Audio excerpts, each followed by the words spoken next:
Elimu ndiyo kila kitu kwa sasa.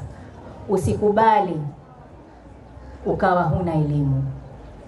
Leo mimi, Mheshimiwa Diwani pamoja na viongozi wengine wote wamefika walipofika kutokana na elimu ambayo walioipata.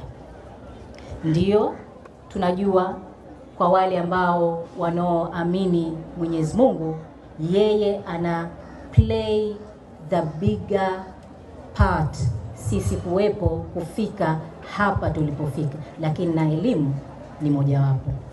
Kwa hiyo naomba niwafahamishe, niwaambie wanafunzi wapendwa, leo mimi namshukuru Mwenyezi Mungu, namshukuru na washukuru wazazi wangu wote wawili kwa kuweza kunifanya na mimi nikawa miongoni mwa wale waliosoma.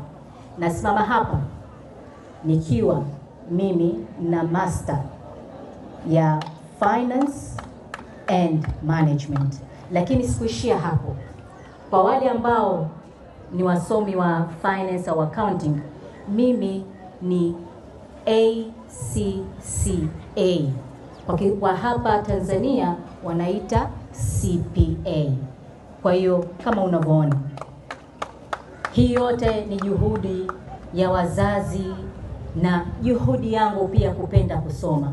Kwa hiyo usikubali kukatishwa masomo yako kwa kulaghaiwa na watoto wa kiume, ukajikuta kwamba unakata masomo yako sababu umepata ujauzito wakati hujamaliza shule, au unakata masomo yako kutokana na mtu amekuita akupe 1000 au 2000 au akupe kitu kile unachokitaka.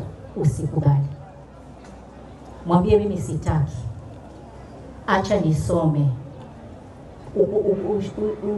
Ujitahidi umalize, usome, ili na wewe, kwa sababu sisi sote tunaamini kwamba nyinyi ndio viongozi wa baadaye. Sasa tunataka, na ndivyo na taifa letu linavyotaka, kwamba sasa hivi tunataka watu waliosoma, na hatuachi watoto wa kike nyuma. Wa kike tuwe mbele. Kama mnavyoona sasa hivi hapa Tanzania, rais ni nani? Wa Jamhuri ya Muungano wa Tanzania. Kwa hiyo basi na wewe pia una chance kuwa hivyo hivyo.